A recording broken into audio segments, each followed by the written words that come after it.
Welcome to another episode of the Keep Arizona Wild videocast. I am your host, Clint Culberson, and I'm really excited today because I pulled in a big fish to talk to. And what I mean by a big fish, just someone who has an incredible amount of experience in land protection here in the state of Arizona. And I'm really excited to have you on, Sandy-bahr from the Sierra Club. She is the chapter director for Arizona. Thanks for coming on, Sandy. I'm happy to be here. Thanks for having me.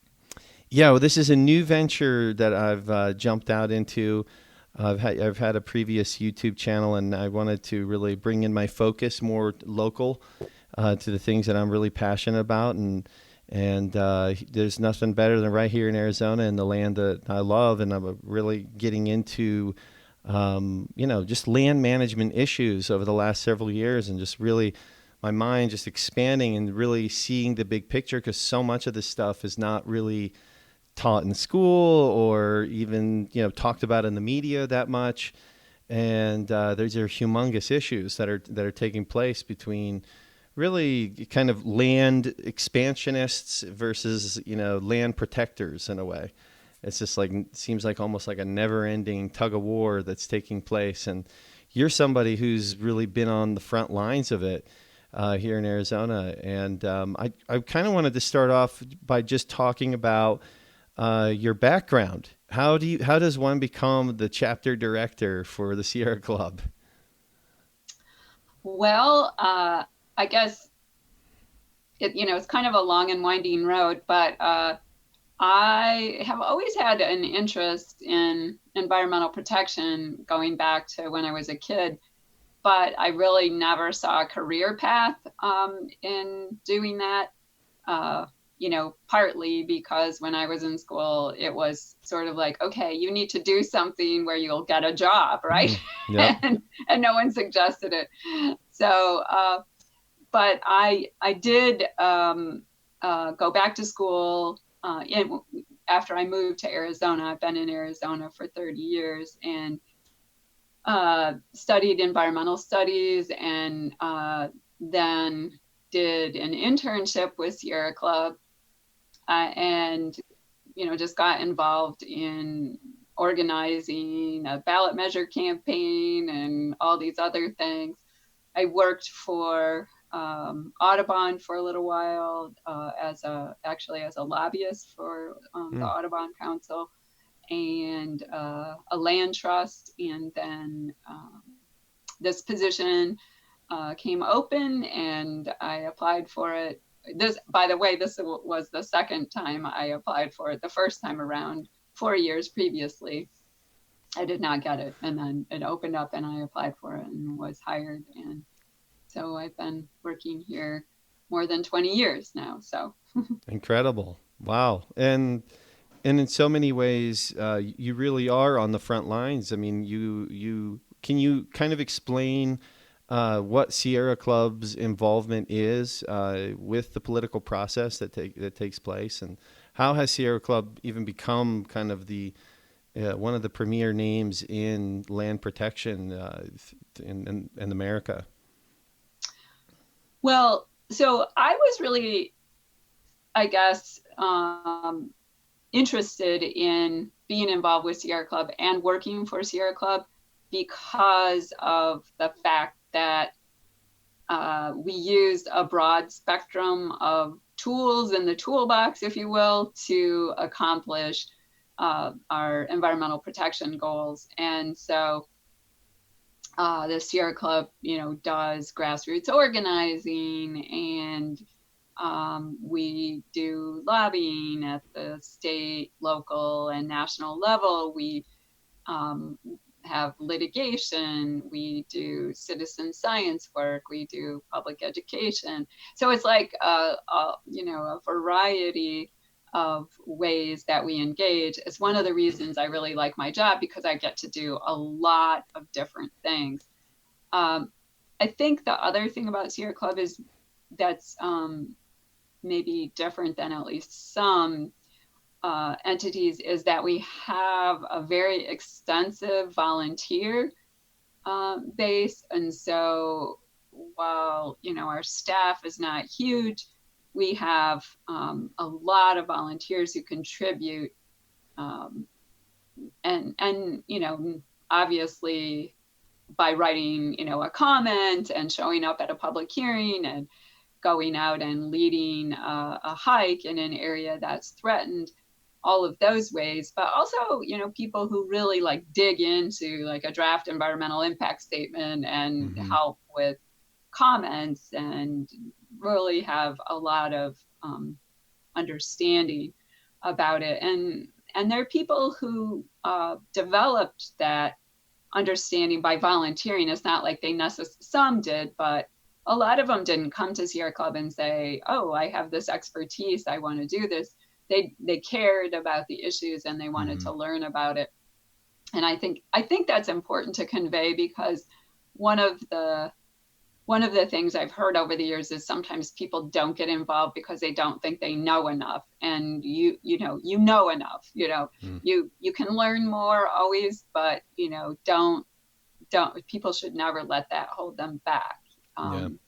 Yeah. Well, it's funny you say that because even me starting this YouTube channel, I mean, I have no experience working for any sort of nonprofit environmental, group or anything like that. It's just something that I really love, and I want to learn more. And figure if I create a platform, I can talk to people like you, who do know a lot of stuff, and be happy to. I want to shine a light on people like you, not only selfishly to educate myself, but then to put this out there, and hopefully our greater Arizona community gets a hold of interviews like this and starts thinking about things in a at least in a bigger from a bigger lens. Hmm. Um, and in fact, one of the big reasons I really wanted to talk with you is because I really was hoping that you in this the time that we have together today could kind of give us this bird's eye view of what's taking place in Arizona. And the place to start, given that all life stems from it, is water. And I was hoping that maybe you could almost even give a general, just a general overview of to someone who just brand new moved into Arizona, has no idea where the water coming out of their tap is coming from. And obviously that depends on where they live. But would you mind giving that bird's eye view of what the water situation currently is in Arizona? Sure. Well, first of all, I think it's important to set the context. We are experiencing climate change in Arizona. Uh, a lot of times people will hear, well, this is going to happen in the future. Well, it's happening.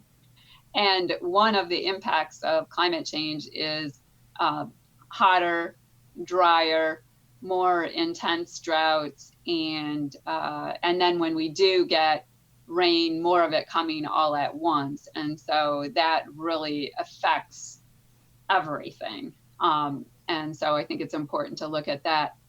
Uh, in Arizona, the laws do not really adequately protect our water. You'll hear, "Oh, well, we have this Groundwater Management Act, and it was, a really important law." And of course it was, but it was passed in 1980, and it has not really been um, updated or expanded the way that it needed to be. But anyway, so the the laws and the regulation of water are pretty lax in Arizona, um, to say the least. We have a Colorado River that was over allocated from the very beginning. There are these agreements that divvy up the water in the Colorado, and from day one, the assumption was there was more water than there really was. And again, with climate change and the reduced flows in the Colorado, we're seeing a lot less water come through the river. And what that means for Arizona is that we can take less water out of the Colorado.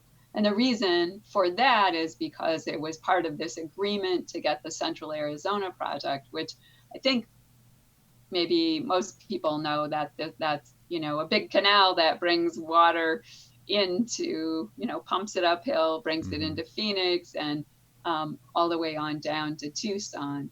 And so we have to take less water when Lake Mead falls to a certain level. The first shortages go to agricultural interests because they have been getting cheap water, lower priority cheap water. Um, so anyway, we have that situation. Just earlier this year, the drought contingency plan was adopted by the Arizona legislature, and then the lower basin states, California, Nevada, and Arizona. And that's an agreement on how we will take the first level of shortages. And I know some of it may sound confusing, so feel free to ask a No, no. question if I go too far down the rabbit hole. But anyway, that agreement in the legislature, what they did to address those shortages basically was to provide for more groundwater pumping. So it's not like we're going to use less water or much less water. It's like, well, let's go ahead and give money to Pinal County agricultural interests, who, by the way, many of whom are mostly interested in developing the land at some point. Let's give them money so they can, pump more groundwater. And so that was a big part of the drought contingency plan. There's some other things, that water agreements with the Gila River Indian community and the Colorado River Indian tribes. The Colorado River Indian tribes agreed to fallow some of their farmlands on the, along the Colorado, and leave more water in Lake Mead, and there was a cash agreement for that. And so, it's really like you'll hear the governor and all these people talk about this great drought contingency plan, but there are so many issues with it that I think are flawed, and it's not a sustainable plan. First of all, it only takes us out to 2026. That's not very far out. Second of all, it really isn't, a plan to create a sustainable future. It's a plan to pay for more groundwater pumping over here and continue to, feed development over here. And there was no restructuring of the system. And then there's nothing in it that does anything to sustain our rivers and streams, which is something that we brought up. We've talked about the Colorado River. It's overallocated, flows are reduced. The river is heavily plumbed, right? We've got dams and diversions, and it really is, I will say, a very hard-working river. We have put it to the test. And then our in-state rivers, the San Pedro River, which flows north from Sonora into Arizona, is a critical river. It is an important flyway for migratory birds. It's a key tourist area. It's, a very biologically rich area. It is very much threatened by groundwater pumping as well, and it dries up in places in the driest part of the year, which is usually in June. And so we've got that river that's threatened, and all that it supports is threatened. And there are new developments that are proposed to go in there. Some people may have heard of the villages at Vigneto. That's one. The Tribute development is an earlier proposal. That one, Tribute, is down by Sierra Vista. Vigneto is by Benson. The Upper Verde, again, a very important perennial river, also is very much threatened by groundwater pumping. And there if Prescott and Prescott Valley have their way, they would actually pump groundwater in an area that feeds the Upper Verde and import it into their communities. Um, we now are also hearing about some pump storage projects that would put dams in rivers, um, store, basically store electricity, store water. But and that there's two proposed on the Little Colorado, one on San Francisco and one on the Salt. This is all in the context of we have very much lost a huge portion of our riparian areas, those areas along rivers and streams in our state and our flowing rivers, and have demonstrated quite clearly that we can dry up rivers. We have yet to demonstrate that we can keep them flowing, and that's one of the things that we really are working hard on, is to keep water in some of these areas. And they're important for all kinds of ecological reasons, but clearly important for people as well. Are we pumping out of these aquifers, and are we replenishing them at the same rate, or is this not at all the case and nobody cares? I mean, is the town of Queen Creek going to be here 200 years from now? I mean, it's almost like these are the questions I want to ask you. Yeah. Well, I think those are really good questions. And the answer is no, we are not. There's a mandate in the Groundwater Management Act that within a number of the active management areas, they're supposed to reach safe yield by 2025. And that's clearly, that's not happening in the Phoenix active management area. The Pinal active management area has a little bit of a different mandate, but which was partly to sustain agriculture. But now that we see, well, one, the impacts of all that groundwater pumping are significant. Land subsidence, so where the land just drops down, that also helps to create these huge fissures in the earth, and so those are bad. They're bad for the land overall, but they're very bad even for things like agriculture and development. And once that kind of thing happens, it's not like you can fix it, right? Like once the land subsides, it's not like if you stop pumping the groundwater that it'll just come fill back up. That's not how it works. So there, Pinal County's already had some huge issues with that, as have some other places. And I think with this promoting more groundwater pumping, we might see more of that. When groundwater pumping. When you're in these meetings, maybe across the table from the people even wanting to be the developers of these lands, or with these political, our politicians that are representing us, are they? What happens when you talk about this stuff, when you bring this stuff up and the math don't lie, kind of thing? What is the argument that, hey, we got to keep the machine going? Well, so there are a bunch of different arguments. One is that because there has been storage of Colorado River water, so they've through well injection and through these kind of basins where the water percolates down, there has been Colorado River water stored. And so they argue that, we've got all of this water that's stored. That's one. One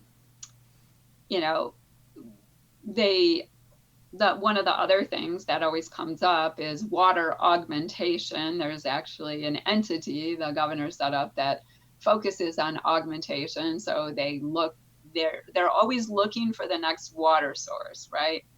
So one that keeps coming up is desalination. And that is like has all kinds of issues with it as well. And then there's You the mean like a pipeline? oh yeah, well it could happen in a different way. So you could desalinate some of the brackish water that is like in the West Valley of Phoenix, Mm. or it could be like a desalination plant Mm-hmm. in the Gulf of California, right? And a pipeline. Yeah. There are things like that. Or probably the more likely scenario is we would pay for a desal plant for Mexico, and then Mexico would let us keep more of their Colorado River water. So that's another Mm. argument so that's another thing that they're looking at. I mean, nobody has a good way to deal with the brine that comes from desalination right now. In places where they're doing it, they just dump it back into the ocean. And at some point, you have to wonder how much we can dump into the ocean without Mm-hmm. total collapse. And of course, we know that there are huge issues going on with the oceans right now, and that affects us too. But um, that is a whole other discussion. So they Mm-hmm. talk about that too. There's also the argument that as you develop, development uses less water than agriculture, and so the agriculture lands that are converted to development. So those are some of the Mm. things that they talk about.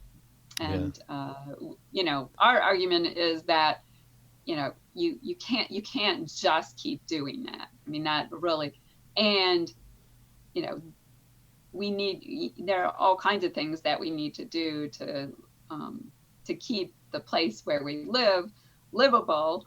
And of course, do we really want to live in Arizona where we have dried up every blessed river and stream and spring? I don't think so. Mm. Are there politicians right now in Arizona who are fighting for this, and what percentage of them are not wanting to just go down this never-ending growth disaster that we're kind of on right now as a species? Yes, there are some. Most of them are not, in the majority.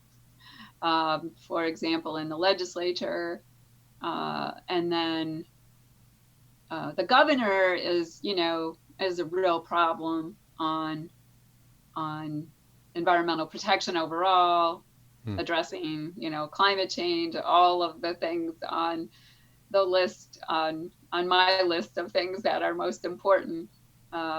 This governor is not a champion at all, and I think has primarily promotes business as usual. How can we keep, and that's really seems to be the goal in most of these forums, is how can we keep doing things the way we're doing them? How can we minimize how much we have to change? And even when they were talking about the drought contingency plan, the one of the arguments for Arizona doing a plan instead of the feds doing it for us was, well, we don't want to read in the front of the New York Times that Arizona can't handle its water issues, or that Arizona has a water problem. Because if people think Arizona has a water problem, then maybe they wouldn't want to move here. Our number one And so, industry.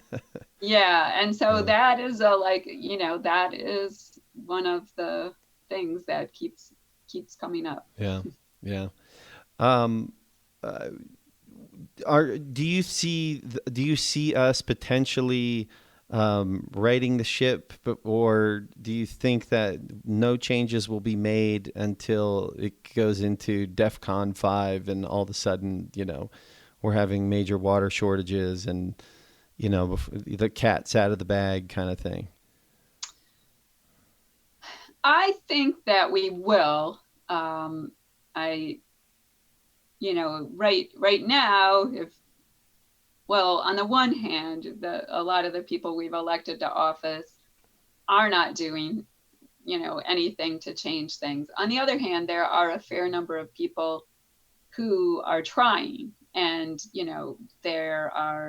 there's legislation and there's proposals and there are plans. We just need to get those adopted. Hmm. So I think so. I'm super, um, very enthusiastic about how much more the larger public is engaged right now on environmental protection. Like, people like, and they may not understand exactly how Arizona water laws work, or how we distinguish between ground and surface water, which is a huge problem as well. But they know that this is a dry place. They Hmm. know it's getting drier, and they know that we should be thinking about water and doing a better job. So I feel like there's real interest and a real push to do more. Yeah. Yeah. I mean, it seems like even someone brand new to Arizona starts kind of doing the math in their head and they're like, where is this water coming from? Can we just keep doing this forever? I mean, should we really have, grass lawns here in Phoenix, Arizona? Should everyone have swimming pools that they don't even use? There's all these kind of questions that you start like really looking at and posing, even just here in everyday life. If you're here in the desert, the Sonoran Desert, this is a different way of living than a lot of other parts of the world. And not to say that we can't live here. I think we have the opportunity to thrive here, actually, and actually do it in a sustainable way that generations ahead of us will be able to live here as well. But I suppose part of this is all connected with the greater economic system that we're all kind of born into in a way, and this big machine that is so difficult to stop and never wants to stop, and it will just kind of chew everything up in its path until there's nothing left. And there's finally, like you were saying, this groundswelling of people, especially the younger generation, who Yeah. are wanting to say, whoa, whoa, whoa, whoa, wait a minute. I mean, we all want to put food on our tables, and we want a roof over our heads, but we don't. Maybe at what cost are we doing this whole thing? And maybe there's a new model that we really need to start looking at, where we really put the land and the future as our number one priority. So, I mean, we can only Yeah, hope for this. absolutely. I'm super excited about young people, getting involved, and also sending a strong message like, don't you dare just like leave it on my plate. You need to do Hmm. something now. And I think that is the message to my generation and other generations is, we have a responsibility to try and do as much as we can. We can't just say, okay, here you go, young people. It's all on you. Hmm.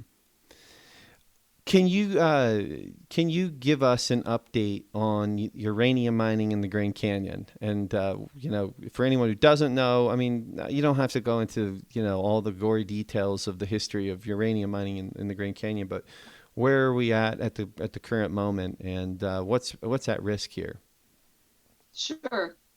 Well, so I will just give a brief history. There are hundreds of abandoned uranium mines on the Navajo Nation that have yet to be cleaned up. And those mines have affected the water and the health of the Dene people. And so I think it's important for us to recognize that. And you can go to a number of communities on the Navajo Nation and see, maybe there'll be a sign about radiation, but like there's no fence and there's Hmm. no like anything to stabilize the soil or anything. So there's that.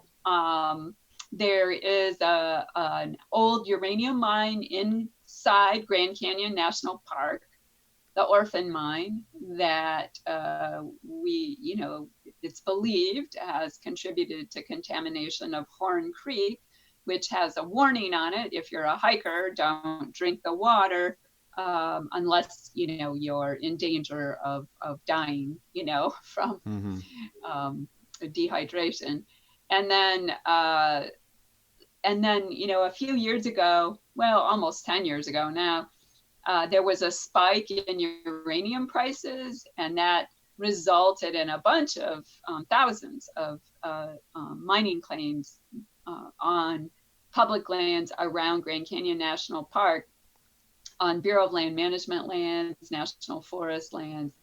And because of that, we were very concerned about the impact to the area. And there was a proposal to withdraw those lands, protect them from mining for 20 years, the maximum that they could do as an administrative action. And that was adopted under the Obama administration. Secretary of the Department of Interior Salazar, issued that withdrawal. It was challenged by the mining companies, but was upheld in court as constitutional, as a legitimate way to protect the land. We have been concerned ever since Donald Trump was elected president that this administration would reverse that withdrawal, and we're still concerned about it. There are many things that they're doing that could open it up. And the uranium companies, Energy Fuels being the prime one, have asked for the withdrawal to be rescinded. In the meantime, there's a bill in Congress that Congressman Grijalva has introduced to permanently protect about 1 million acres of land around Grand Canyon from mining. And that's the Grand Canyon Centennial Protection Act. And so that bill will likely be voted on in the next couple of weeks. And we are hoping that Senator Sinema would introduce it in the Senate. We really need a Senate champion. And so that, and that would be very beneficial. And, then we wouldn't have to worry about the, whatever administration was there. It'd be much harder anyway to reverse course.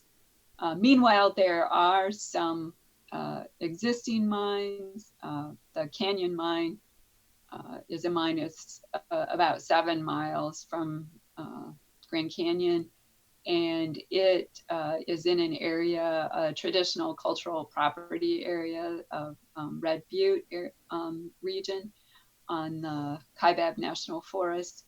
And there have been all kinds of issues with that mine.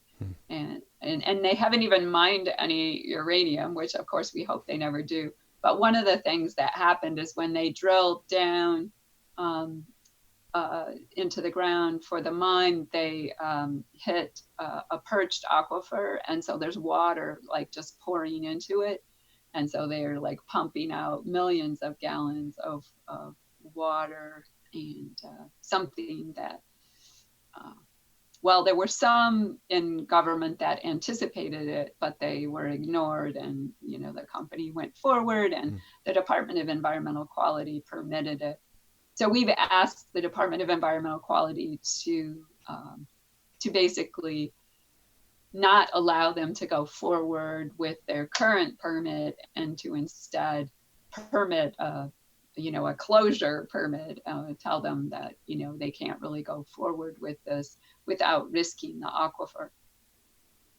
Wow, just incredible. The history of, our expansion west, and then not too far after that, the nuclear age begins, and all of a sudden, this element, uranium, becomes quite the hot topic, and it's been a story throughout the West, and even really throughout the world, as we literally a hot topic, right? Yeah, as hot as it gets.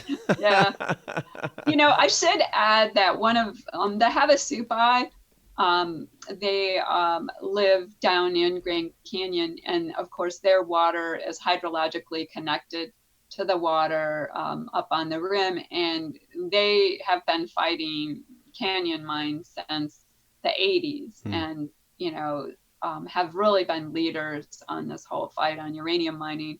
The Hopi as well, the Wallapai, and the Navajo Nation. Some of the people who have experienced the most impact and certainly have the most to lose have been the greatest champions. So it's awesome. I mean, you see it with the Oak Flat situation, same thing. The people that it means the most to are the people that are showing up to all the town hall meetings, and it's fascinating to watch. The Oak Flat has been one that I have been. It's kind of really the issue that kind of lured me into even doing this whole channel, and been watching this situation for the last couple of years. And I know you've been active in it as well. And it's constantly this battle with mining companies here in Arizona and all throughout the world. Really, there's this never-ending battle between the land protectors and these big, huge industries. On the counterpoint to that, we do live in a world where, we use copper and so much that we do, for example. How do we balance this need of the things that we use in our everyday society? I mean, right now we're trying to prevent the mining of copper here in Oak Flat, just down the road from us. Yet right now you're talking to me through a device that uses copper. And how do we're both in homes that are piped with copper pipes, and thank God, we get that hot water, or we get the cold water. It's kind of a nice little setup we have as human beings. But how do we balance this aspect of our society with this other element of land protection? Yeah, no, it's a good question. And well, I think first of all, we need to move away from being such a disposable society. I mean, and a society so based on consuming more and more and more. It's like, a lot of people learned that, the more you have, the more successful you are. So people want to acquire a lot of stuff. And I think that, really thinking about, what is it that we need versus what is it that we want, is a good question. And also really thinking more long term, and, not just thinking about our lifetime, but, that, the next generation and the one after that and the one after that. And so if we do that, then we'll consume a lot less. Also, I think there's a lot more that can be done to recycle. Who knows how much copper is in landfills, right? There's been so much put into landfills. The percentage of copper in some of the landfills is probably higher than in some of these mining processes, because Sad seriously, truth. I know. They totally, they totally messed up an area, called, I just blanked on the name of the Haunted Canyon area, dried it up for this Carlotta copper mine that had a very low percentage of copper in the ore. So I think there are a lot of ways to look at it. There are, there are alternatives to copper in some things. And,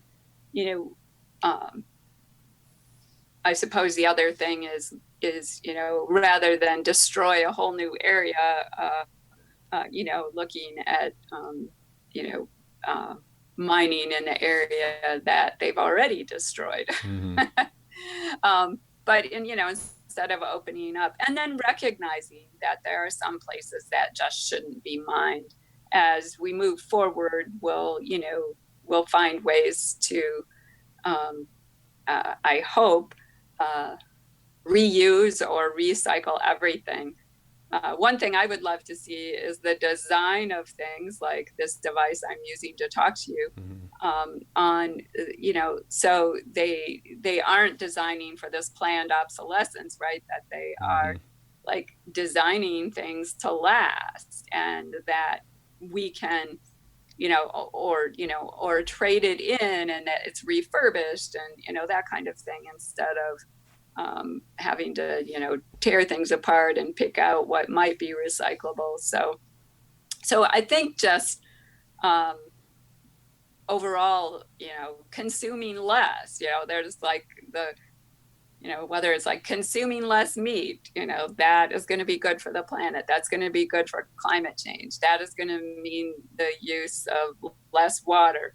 Not having to always have the most recent version of whatever phone you have, and really insisting that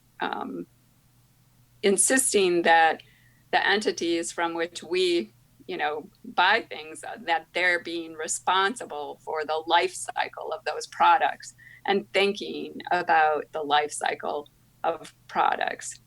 Instead of like, okay, well, I'll just put this in this big old container and they'll haul it away to the landfill and I never have to think about it again. So I guess just shifting away from the short term to the long term thinking, and thinking more about life cycles. But ultimately, recognizing that there are some things that are more important than having stuff. We do need water. We need clean water. We need clean air. The rest of it is just, we need something to eat, right? But everything else is kind of. Oh yeah, it's debatable. Gravy. Debatable whether it's really how much do we need it, and at what cost, and what how many more mountains do we got to lose before we go? We're good. One of the questions I wanted to ask you, given all the experience that you have, and in so many ways, you've been pointing out your job is to, in many ways, whistle blow on the things we don't want to see. And thank God people like you are there.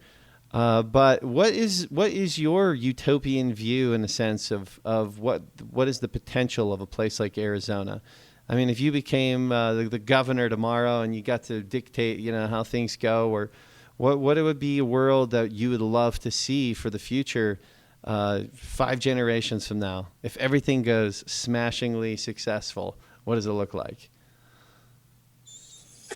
Oh, that is a good question. Well, first of all, I would like to see like a recognition of the just amazing biological diversity that we have in Arizona. And, I would hope that we would do what we can to hold on to that. There are some things that we are, we're going to lose along the way just because of the climate changing. But I think that, if we act now, there are a lot of things we can hold on to. And I would like to see some flowing rivers. I would like to see communities that are, really looking at, like kind of net zero energy and net zero water use kind of communities. So, really just reusing, what we have. I'd love to see protected natural areas that we can all explore and enjoy,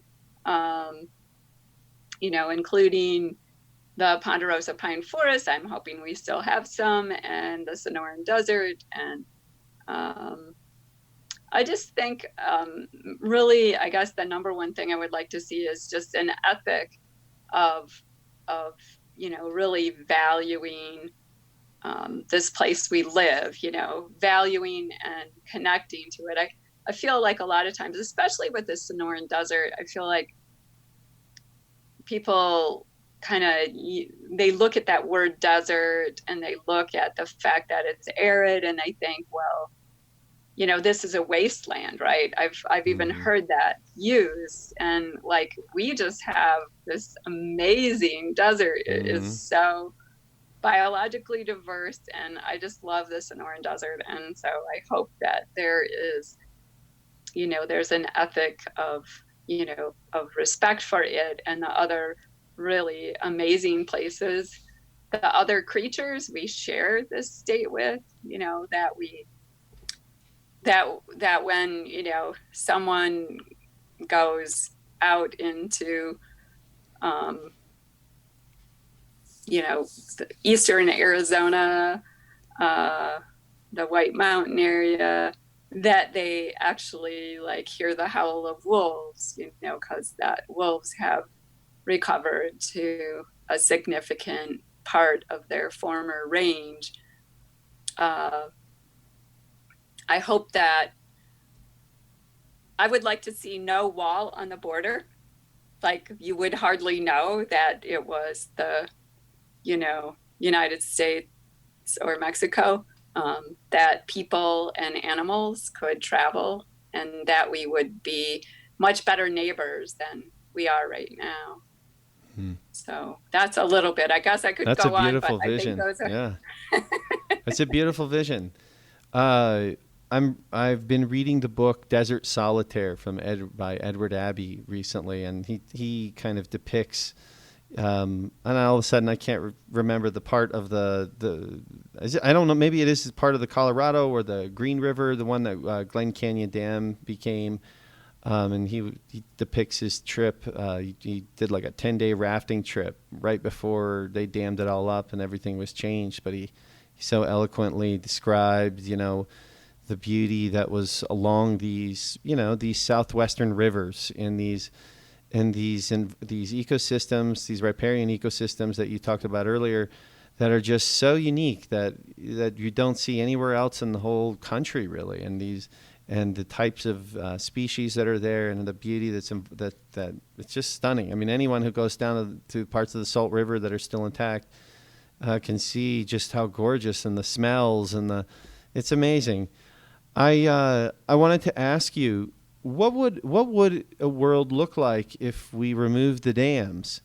And is that something that's feasible, or have we created our societies in a way here in Phoenix, for example, that we can't do that anymore, and without necessarily, jeopardizing vast majorities of the city to potential floods and things like that? Well, dams are not built to last forever. So I think that is, and so I don't think that it is totally out of the realm of possibility. I mean, a lot of water is evaporated on Lake Powell and Lake Mead, and there have been some proposals that I think it's worth looking at. Like the proposal to fill Lake Mead first, so you would then have water flowing through Glen Canyon, and that would help address some of the issues related to the levels in Lake Mead falling so low. And there right now is a lawsuit that some organizations have filed related to the operation of Glen Canyon Dam because of the damage that it does to the Colorado River ecosystem. So I don't think it's totally out of the realm of possibility. I think, it's something that could happen. I mean, years ago, I remember when the dam on Fossil Creek was removed, and when that discussion first started, Arizona Public Service, there was no way that they were going to decommission. But like within a couple years, they had agreed to do it. And no, I mean, there are issues at Fossil Creek, obviously, with people loving the place to death. But it's, to me, like, still so amazing. And one of my favorite moments in activism was, standing in Fossil Creek and feeling the water rise as the first water that had been, that was no longer diverted out of the creek, and you could feel it coming up. It was such a cool feeling. So it was Wow, very that's so exciting. neat. Yeah, I mean, Um, can you even imagine what that could look like, even with much bigger rivers? And I want to, do you think there could be a transition period of doing that? And what would be the benefits of letting the rivers flow again? I mean, what would the Salt River look like going through Phoenix if water still came through there? It actually might be, there could be a lot of opportunities from something like that. Sure, and we'd have to look at where and how things are built, because you truly would have a floodplain Hmm. then. Um, and but the salt did flow through the Phoenix area, and there were large cottonwood trees and willows and a very rich riparian area right through the heart of Phoenix. And so yeah, that is the kind of thing that could, certainly happen in the future. I think, to me, like, the first thing we need to do is to keep the rivers and streams that we have that are undammed, because there are these proposals to do something else. And while we think that maybe they're not as serious as, about doing it as, it might have at first appeared, uh, you can never dismiss, like, someone's ability to move forward with a bad idea, right? Even Hmm. though, like, how could someone think that these dams on the Little Colorado, that would flood out 80% of the habitat there for the humpback chub, or flood the Sipapu, which is, like, just one of the most important areas for the Hopi. How could anyone even think about that? But then you have this proposal. And so I think we need to make sure we stop those, and also do some things to limit groundwater pumping to keep some of our other rivers flowing as well. But part of that, can also be looking at existing dams and whether or not there are opportunities. It's not a short-term project. Nothing ever is, really. Hmm. But usually first it just takes, somebody, like, putting an idea out there, and then, over time people start going, well, that's not all that crazy. Yep, exactly. Exactly. I mean, you can even see it with marijuana legalization, how that seemed like totally unattainable several decades ago. And now it's being, just the truth can't be stopped eventually. And that's what I hope with a lot of this stuff, that, the numbers don't lie when it comes to how much water is coming into Arizona and how much water we're using. And I really do believe in so many of these cases, the truth. We have the truth as our greatest weapon ultimately. And I think it's something that when we see, like, the Trump regime that's in place right now, sometimes we almost get like a hopeless feeling, like this in military industrial complex thing is never going to end. And but I don't know. I sometimes get a feel that we never know what the future holds, and sometimes their civilization can change very quickly. And who knows what even sparks the winds of change. But and sometimes I think at an end of an age, it's not always so comfortable. And was an old paradigm is on its way out, and it's the last dying breaths. Sometimes they can cause a lot of damage on their way out. But I do believe in the younger generation, especially. They still have lots to learn, of course, but I believe in their hearts, and I believe in, they just kind of naturally see from a more holistic a view, I believe. And I think that's our greatest hope, that we can just let's protect it for the next couple decades till some maybe even some of these younger generations will kind of start stepping into leadership roles themselves. So that's my hope, at Giving up least. is not an option. Giving up Yeah. is not an Oh, option. heck And no. I always say too that we know if we give up, we kind of know what the trajectory looks like. Hmm. But there are infinite possibilities if we keep trying and we keep working on it. And so that's what we have to do. Yep, absolutely. I'm so grateful that you accepted my invitation to come on here, because I really do think, for anyone who doesn't know you, you're truly like an Arizona legend in terms of your protecting the land and the wilderness and the flora and fauna and all the incredible, the web of life. You're through your work throughout your life. And I just want to commend you for everything that you've been doing, and it probably doesn't even feel like work to you. You just wake up and it's just who you are every day. So granted, you do it through an organization called the Sierra Club, but I'm sure it's just you living your passion, and it's just flowing from behind you in a sense. So thank you, seriously, Sandy, for coming on and kind of helping create a greater awareness of the situation, because there's so many people that are moving here who do love the land, that do fall in love with it. I have so many friends who are starting to reconnect with the land, even if that means ATV riding and that kind of stuff. Hopefully, I'd love to see more people being a little more kinder to the land itself. But whatever it is that gets you back out into the wilderness or into these natural places and out of the cities, I think is a positive step forward. For people, got to be connected to it if they want to protect it. So thank you so much, Sandy, for coming on today. Thank you. It was my pleasure. And yeah, it's all of us working together that really make a difference. So thank you very much. Yeah. Thank you. We'll do it again. I know this is a new endeavor, but I really hope to support you guys in whatever you're doing in any way, because so often like we talked about before we started, so often so many of these issues really are given very small attention in mainstream media.